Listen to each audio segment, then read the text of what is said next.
누가복음 함께 나누도록 하겠습니다. 9장 46절부터 48절 세 구절인데요. 우리 말씀 다 같이 한 번에 우리 읽도록 하겠습니다. 시작. 제자 중에 누가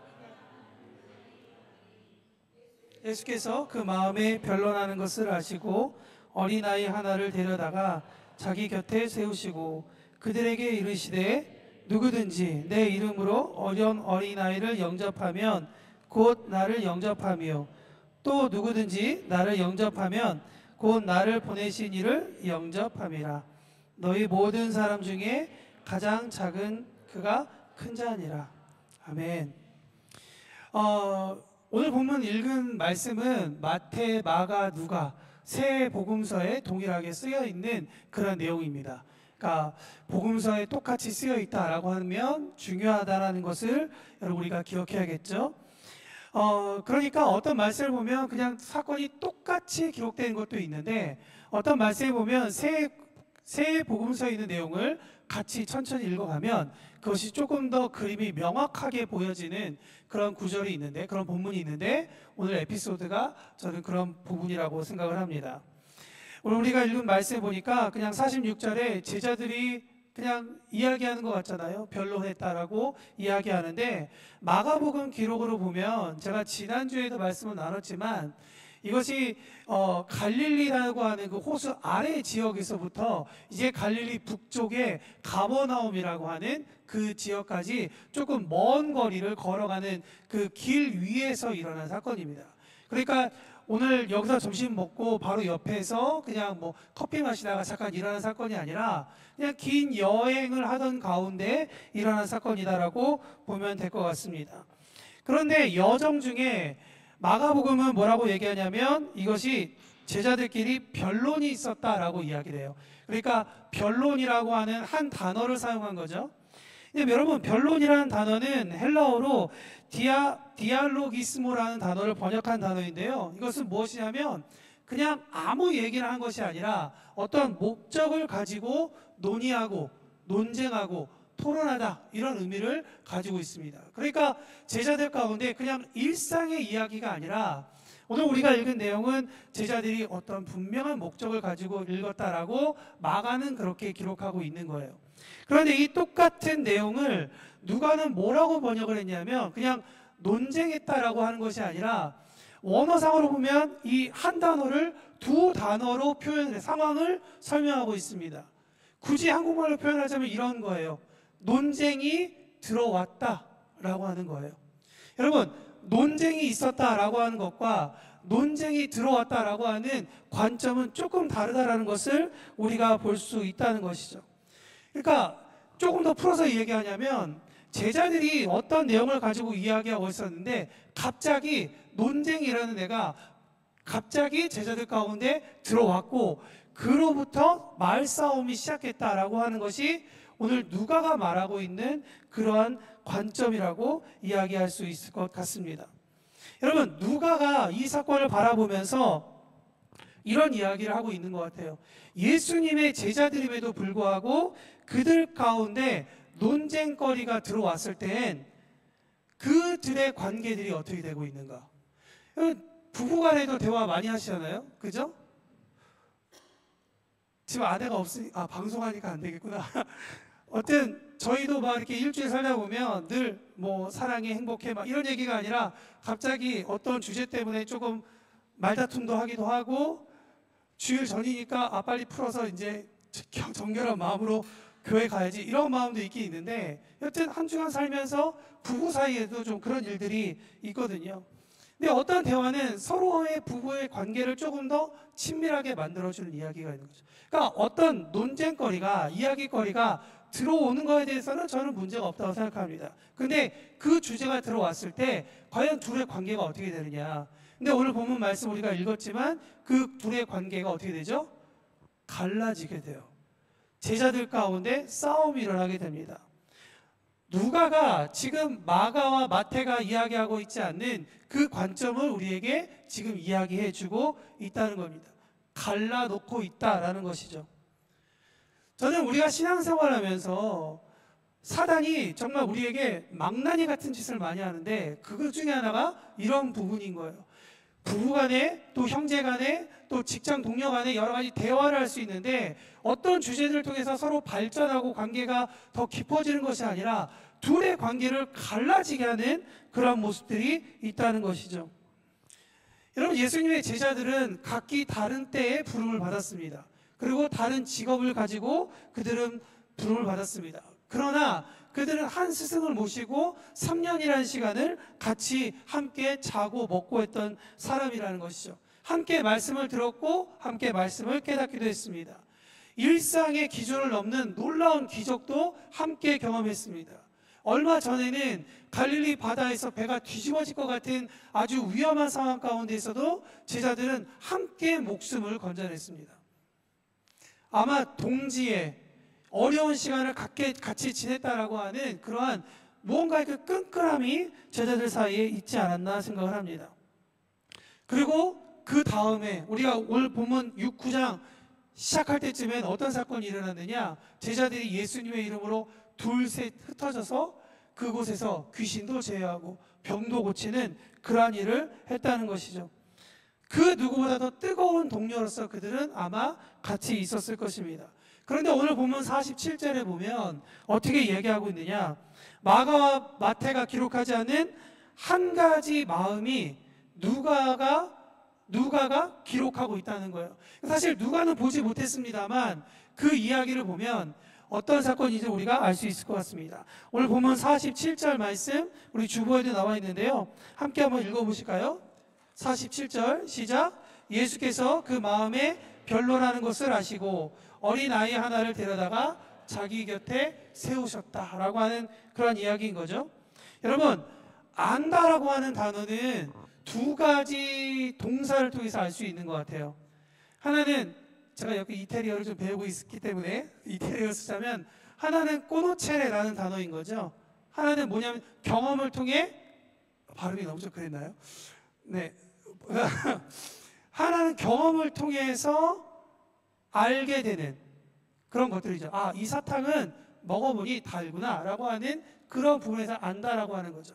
근데 또 다른 안다라고 하는 단어는 뭐가 있냐면 사페레라는 동사가 있죠. 그러니까 나는 알지 못하지만 선생님이 이건 기억이야 라고 가르쳐 주니까 아, 이건 기억이구나 하고 알게 된다는 거예요.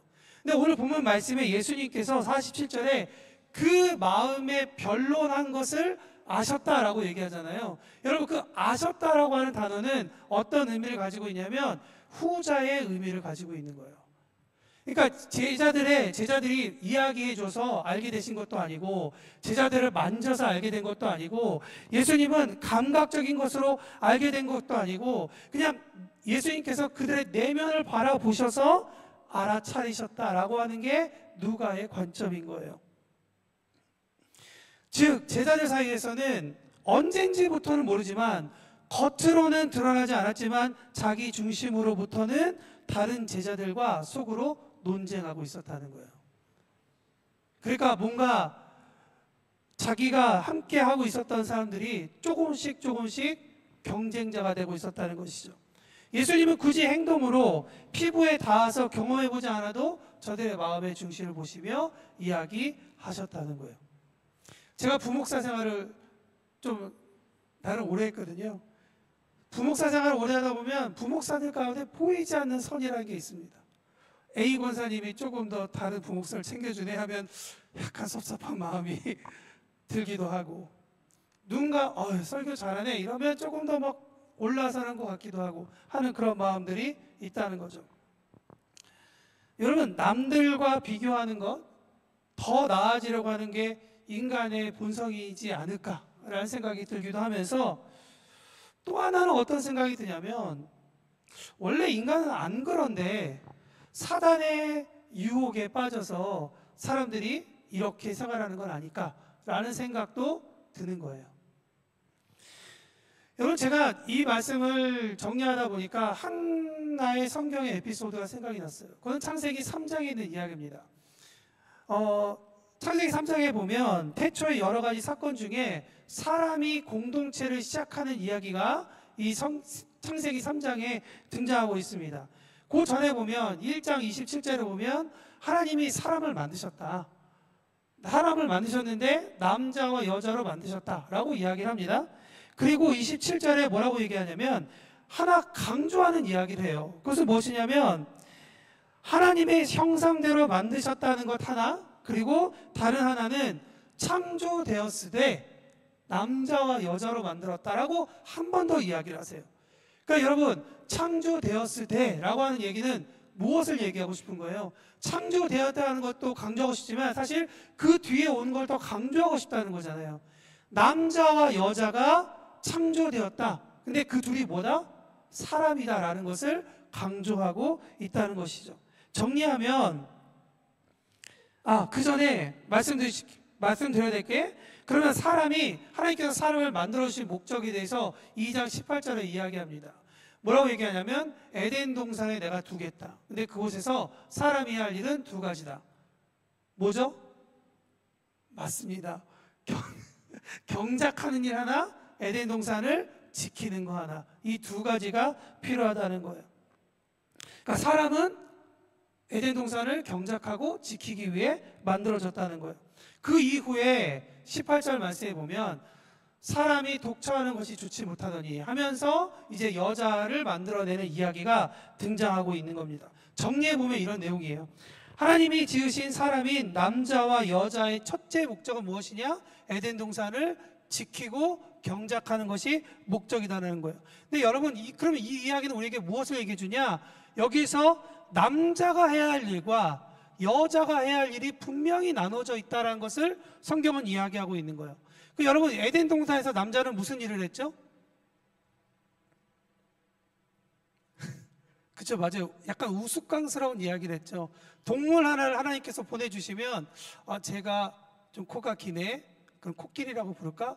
라고 했더니 그 이름이 코끼리가 되었다 라는 것이 성경의 이야기이지 않습니까? 근데 그 모습을 보고 하나님께서 보시기에 정말 좋았다라고 이야기를 하세요. 그러니까 얘가 일을 잘하고 있구나 라고 말씀하시는 거죠. 그런데 이 여자가 만들어졌을 때 하나님께서 이런 이야기를 하세요. 뭐냐면 2장 18절에 사람이 독처하는 것이 좋지 못하니까 이 사람이 독처하는 것에 필요한 것이 한 가지가 있는데 뭐냐면 돕는 일이다. 그래서 내가 여자를 만들 때 돕는 배필로서 만들 것이다 라고 얘기하는 거예요. 그러니까 남자와 여자는 태생부터가 다른 존재입니다. 누구는 그러더라고요. 여자들은 본 차이 나니까 뭐 남자보다 더 뭐 뛰어나고 뭐 단단하고 뭐 이런 얘기 하시는데 전 잘 모르겠습니다. 여튼 뭐 그런데 이 남자와 여자가 서로 다름을 인정하지 않고 나아가 보면 이런 식으로 얘기가 나가요. 뭐냐면 여자는 맨날 디테일만 보다가 일 끝나. 남자처럼 큰 그림은 못 본다. 내가 큰 그림을 보니까 너랑 결혼하는 거야. 뭐 이런 식의 이야기는 안 하셨겠죠, 남자분들? 네. 이런 식의 이야기들을 하면서 남자와 여자가 뭔가 조금 다른, 그러나 이 다름이 조금 서로가 서로를 약간 가르는 그러한 분위기의 이야기를 하는 거죠. 그러면서 점점 남자와 여자 간에 누가 더 월등하냐의 싸움으로 번져가는 것도 보게 됩니다. 그러면서 우리 가운데 남자가 어떻고 여자가 어떻고 라는 이야기도 좀 하게 되는 거죠. 여러분, 이쯤 되면 제가 여기서 한 가지 이런 논쟁에 대해서 잠깐 멈추고 다시 여러분들과 오늘 성경이 이야기하고 있는 창세기 3장에서 이야기하고 있는 사람의 존재의 목적에 대해서 다시 한번 얘기하고 싶어요. 사람의 존재의 목적은 뭐라고 그랬죠? 에덴 동산을 경작하고 지키는 것이다 라고 제가 말씀을 드렸습니다. 근데 에덴 동산을 지킬 때 남자에게 그 얘기를 하셨나요? 여자에게만 그 얘기를 하셨나요? 하나님의 개념 가운데는 사람이 그 일을 감당하도록 하게 하셨다라는 것이 하나님께서 하신 그런 모습입니다. 물론 남자는 남자로서의 아름다운 역할이 있고 여자는 여자로서의 아름다운 역할이 있습니다. 그러나 오늘 성경은 우리에게 얘기하는 거예요. 에덴 동산을 경작하고 지킨다는 것은 남자와 여자가, 그러니까 사람과 사람과의 관계는 공동의 목적과 공동의 방향을 가지고 있다라는 것이 성경에서 이야기해 주고 있다는 것입니다. 흙으로 만들어져서 동물의 이름을 짓는 일을 하는 사람이나 아니면 뼈로 만들어져서 남자와는 다른 식의 언어, 사고, 지혜, 창조적인 일을 감당하는 또 다른 사람도 둘이 합작하여서 해야 할 일은 무엇이냐면 에덴 동산을 경작하고 지켜내는 일인 거예요. 물론 제가 여기서 에덴 동산이 무엇인지에 대해서 이야기하자면 조금 시간이 가기 때문에 그 부분은 넘기겠습니다. 그러나 하나님께서 이렇게 말씀을 2장까지 주셨고 나서 3장에 어떤 사건이 일어나느냐, 3장의 첫 절은 이렇게 시작합니다. 그런데 뱀은 여호와 하나님께서 지으신 동물 짐승 중에 가장 간교하다라고 3장을 시작하는 거예요.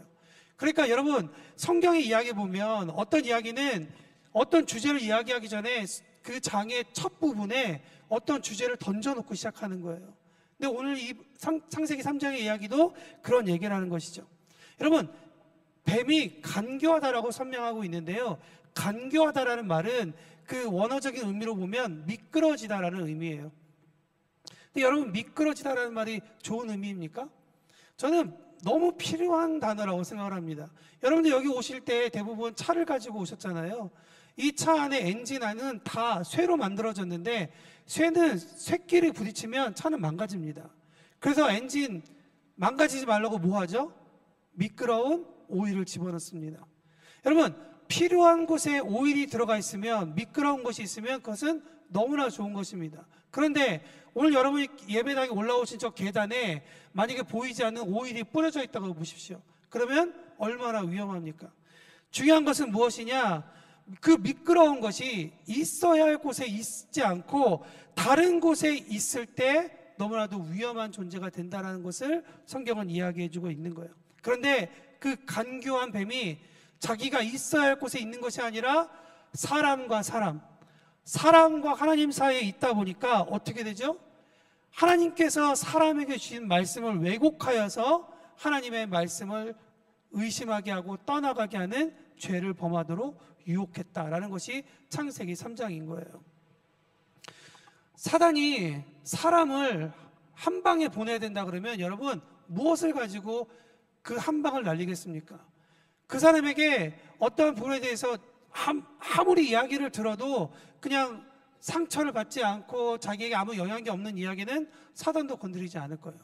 예를 들면 저한테 뭐 너는 못생겼어 막 이래도 저는 아무런 상관없습니다. 저는 제 자신을 알고 있기 때문입니다. 전혀 그렇지 않죠. 근데 저만이 알고 있는 어떤 약점을 사단이 딱 친다 그러면 오늘 이 예배를 끝나고 나서라도 은혜 받는 자리에 있더라도 저는 완전히 무너질 거라는 것을 너무나도 잘 알고 있습니다. 사단은 그러한 존재인 거죠. 그렇게 사단은 우리 가운데 흔들릴 만한 것들을 공격하는 존재인데, 이 존재가 사람, 다시 말하면 여자를 그렇게 공격했다는 거죠. 여자는 어떤 존재라고 했죠? 돕는 배필이라고 말씀드렸습니다. 여러분, 돕기 위해서는 도와야 될 존재를 뛰어넘는 존재가 되어야 돼요.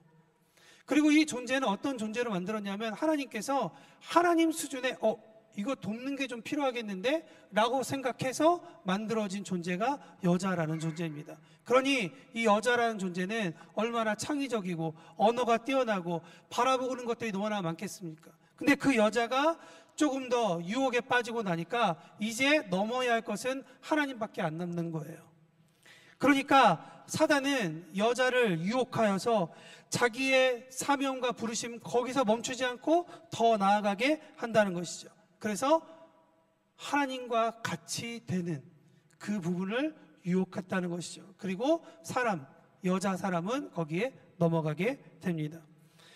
어쩌면 하나님과 같이 되어서 선악을 알게 되는 그 진리 끝에 서고 싶은 욕심이 그 옛날부터 몽글몽글 피어 올라왔을지도 모르겠습니다. 결과는 무엇이냐? 사단은 사람과 하나님을 갈라버렸죠. 그리고 난 다음에 어떻게 됐죠? 하나님께서 사람인 남자와 여자를 불러놓고 이게 어떻게 된 거냐라고 얘기할 때 어떻게 됩니까? 남자가 여자를 비방하고 여자가 남자에게 죄를 전가하는, 서로가 서로를 또 갈라지게 하는 그런 일이 일어났다는 것이죠. 여러분, 이렇게 되고 나니까 사람이 존재할 목적을 잊어버리게 되는 거예요. 사람의 존재의 목적은 뭐였다고요? 에덴 동산을 경작하고 지키는 거였다는 거죠. 다시 오늘 본문으로 돌아오면 제자들이 예수님과 함께 살면서 그들의 삶의 존재 목적은 무엇이어야 했겠습니까? 그런데 많은 기적을 맛보았고 정말 예수님께서 함께 계시고 그분이 하나님이라는 존재를 알게 되는 그런 일을 만나면서도 오늘 본문 말씀에 보니까 제자들은 그런 이야기를 하는 거예요. 누가 더 크냐? 누가 더 귀하냐? 누가 더 예수님 앞에 이로운 사람이고 도움을 줄 수 있는 사람이냐? 누가 더 그분에게 인정받는 사람이냐? 이런 식으로 누가 더를 더 앞세우고 있다는 것이죠. 누가 더라는 생각, 철학, 단어는 하나님으로부터 나온 단어가 아닙니다. 하나님은 이 세상의 모든 만물을 각자의 모양대로 만드셨어요. 그리고 사람도 각자 다르게 창조하셨어요. 똑같은 사람은 이 세상에 존재하지 않습니다. 그런 하나님께서 각자의 독특함의 그 아름다움을 보고 기뻐하시는 하나님께서 누가 더라는 단어를 쓰시겠습니까? 그렇지 않다는 것이죠. 아마 이 이야기는 여기 앉아 계신 모든 분들 다 알고 계실 겁니다. 그러나 우리가 발을 딛고 사는 이 땅에서 일어나는 그 우리의 믿음의 고백과 이 성경적 가치관과는 판이하게 다르게 이곳에서 일어나고 있는 여러 가지 일들도 자꾸만 비교하게 만든다는 거예요.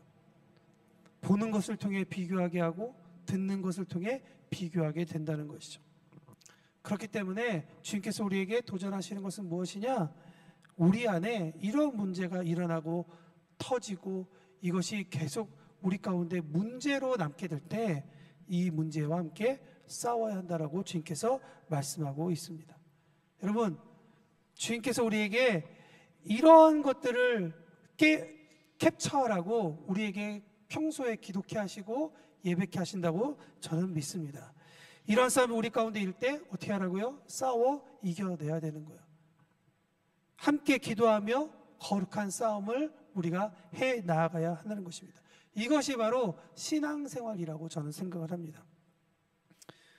여러분, 그렇다 그러면 이 거룩한 싸움과 신앙생활 어떻게 해야 될까요? 저는 두 가지를 여러분들과 나누고 싶습니다. 첫 번째, 예수님께서 내 안에 누가 더라고 하는 이 비교 의식이나 어쩌면 누군가와 나를 비교하려고 하는 그런 마음이 들 때 이것이 하나님 안에서 거룩하지 않고 올바르지 않다라고 이야기를 하면, 그래서 내가 그런 변론을 하고 있다면 주님께서 그것을 알려주실 텐데, 여러분 그 알려주실 때 그 자리에서 돌이킬 수 있는 저와 여러분이 되기를 축원합니다. 여러분, 이것이 회개인 거예요. 돌이키는 것이죠. 예수님은 제자들의 마음 상태를 알려주기 위해서 오늘 본문 말씀에 보니까 어린아이를 불러다가 세워놓으셨죠. 그러면서 누가 더의 변론에 대해서 알려주십니다. 이것이 지금 너의 상태야 라고 얘기합니다. 예수님께서 알려주실 때 회개해야지, 남자가 여자에게, 여자가 남자에게 서로의 죄를 정죄하는 일, 그 일이 계속 일어나게 한다 그러면 그것은 사탄을 춤추게 하는 것밖에 안 되는 거예요. 사단이 어떤 일을 하는지 지난 몇 주간 동안 우리가 보았습니다. 지난 주 설교, 아마 이 말씀 전에 있는 사건을 돌아봐도 우리는 알게 되는 거죠. 사단은 어떻게 합니까? 사람을 정말 미치게 만들고 자기를 주체하지 못하게 만들고 격하게 고통스럽게 만드는 것이 사단이 하는 것입니다. 저는 우리 모두가 그런 사단의 묶임 가운데 놓이지 않기를 원합니다. 예수의 이름으로 예수의 이름으로 선포하고, 당장 손해보는 결과가 있다 할지라도 우리가 그 안에서 자유케 되고 나아가는 저와 여러분이 되시기를 축복합니다. 그래서 여러분, 그런 변론이 일어날 때마다 그 변론을 멈추시기만, 그 입을 멈춰달라고 주님 앞에 기도하고 그 자리를 일어설 수 있는 저와 여러분이 되기를 바랍니다. 두 번째 나누고 싶은 이야기는 무엇이냐면, 그렇기 때문에 예수님께서 우리에게 해주시는 도전은 무엇이냐? 예수님을 영접하라는 거예요. 마태복음에 같은 사건을 이렇게 기록하고 있습니다. 어린아이와 같은 마음이 되어야 천국에 들어간다라고 하는 오해를 좀 불러일으키죠. 마태복음 18절 3절에 이르시되 진실로 너희에게 이르노니 너희가 돌이켜 이 어린아이와 같이 되지 아니하면 결코 천국에 들어가지 못한다라고 얘기해서 어린아이와 같아야 천국에 들어갈 거라고 우리가 생각합니다. 아마 이렇게 말씀하신 것은 어린아이들이 너무나도 순진무구한 특성 때문이라고 우리가 쉽게 생각할 수 있다는 거죠. 근데 아이를 키워보신 부모님들한테 물어보면 이 말이 그렇게 이해가 되지 않을 겁니다. 어린아이들이 그 조그만 어린아이들이 좀 있어서 약간 수위를 좀 조절하면 뭐 그닥 그렇게 착한 천사 같지만은 않다라고 우리가 이야기할 수 있을 것 같습니다. 물론 어른들보다 때는 더 탈 수 있겠죠. 덜 탈 수는 있겠죠. 하지만 성경은 어리기 때문에 좀 더 거룩하고 깨끗하고에 대한 관점이 얘기가 아니에요. 여러분, 이 어린아이라고 번역하는 단어가 파이디온이라고 말하기도 하는데요. 아마 한 번쯤은 들어보셨을 것 같아요. 어린이라는 단어가 헬라어 어떤 단어로부터 나오냐면 파이스라는 단어로부터 나왔습니다. 이 단어는 무엇이냐면 주인이 많은 종들 중에 어린 종을 가리킬 때 쓰는 단어가 이 단어인 거예요. 또 왕이 자신의 신하 중에서 아주 어린 신하를 가리킬 때 쓰는 단어가 이 단어입니다. 여러분, 종이든지 노예이든지 신하이든지 어떤 공통점이 있습니까? 그것은 무엇이냐? 왕이든지 주인이든지 그 신하와 노예는 주인의 명령에 따라서 움직이고 살아간다는 것을 이야기하고 있는 거예요. 그러니까 이 어린아이의 순진함, 그 종류의 이야기가 아니라는 것을 우리에게 이야기하는 것이죠. 그런데 그 예수님께서 이 어린아이와 같지 않으면이라고 이야기하는 현장 가운데 있었던 한 사람이 나중에 성경에 이렇게 이야기를 합니다. 그러므로 모든 악독과 모든 기만과 외식과 시기와 모든 비방하는 말을 버리고 갓난 아이들과 같이 순전하고 신령한 젖을 사모하라. 여러분, 이 고백을 한 사람이 누구냐? 바로 베드로입니다. 베드로는 예수님께서 말씀하신 이 어린아이에 대한 관점을 정확하게 찍고 있던 거예요. 어린아이는 어리기 때문에 순진하고 천사 같다가 아니라 예수님께서 말씀하신 세우신 아이는 신령한 젖을 사모하고 예수님 안에서 정말 그가 예수님 가운데 주시는 그 말씀을 가지고 살아낼 유일한 힘을 얻어낼 그러한 존재다라는 것을 이야기하고 있다는 것입니다. 예수님을 영접한다는 것은 그 이야기를 하고 있는 겁니다. 말씀이 선포될 때 네 그렇게 살겠습니다 하고 그냥 지나가지 않기를 바랍니다. 예수님께서 내 마음 가운데 감동을 주실 때 그래서 내가 주님 난 이 싸움을 해야 되잖아요. 주님 난 너무 억울한데요 라고 이야기해도 주께서 말씀 가운데 주께서 어떤 기도 가운데 감동을 주실 때 어떤 부분이 있다면 내가 그 부분이 이해가 되지 않고 내가 불평이 되고 불만이 될지라도 그 말씀을 듣고 따르는 것이 우리 가운데 필요하다라고 이야기합니다. 그렇게 하기 위해서 우리에게 필요한 것이 순전하고도 신령한 음식인 하나님의 말씀을 먹고 마시는 거다라고 이야기를 하는 겁니다. 말씀을 마칩니다. 신앙생활에 있어서 사단은 그리스도와 우리와 연합을 자꾸만 나누려고 합니다. 언제나 그렇지만 그럴싸한 말과 그럴싸한 환경을 가지고 우리의 유한한 사고를 계속 흔들어내죠. 그래서 비교함으로 우리를 너와 나로 나누고 높고 낮음을 만들어내기도 합니다. 근데 그것은 하나님께서 만드신 모습은 아니라는 것이죠. 그것은 교회의 모습도 아닙니다. 교회는 예수 그리스도를 머리로 한 한 몸 공동체입니다. 몸 중에서 어떤 것이 더 낫고 어떤 것이 불필요하다라고 이야기할 수가 있겠습니까?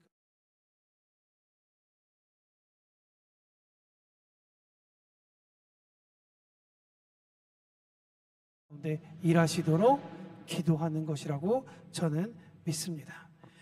말씀을 마치면서 우리 이 시간에 한번 기도했으면 좋겠습니다. 주님, 내 마음 가운데 혹시 신앙생활하면서 어쩌면 내 안에 내가 누구보다 더라고 하는 그런 마음이 있지 않은지, 혹시 내가 그런 마음이 남에게 더 사랑해주고 더 퍼주기 위해 주님 앞에 구하는 그런 것이 아니라 혹시 나의 교만함이 그 마음 가운데 있어서 혹시 우리의 관계를 흔드는 것은 아닌지, 혹은 나의 생각과 나의 마음이 옳은 것이라고 생각하고 이야기하고 있지만 그러나 그것이 하나님께서 갈라지는 일을, 갈라지는 것으로부터 돌이키게 하는 그런 메시지는 아닌지 한번 우리가 돌이켜보기 원합니다. 주님의 제자로서 오늘 이 시간 기도하면서 혹시 하나님께서 그런 마음을 주신다면 주님 다시 돌아갈 수 있는 용기 주십시오. 저에게 그러한 일들을 선포할 수 있는 단어도 주십시오. 그런 성령의 기름 부으심을 저에게 주십시오. 우리 그런 마음으로 잠깐 우리 기도하도록 하겠습니다.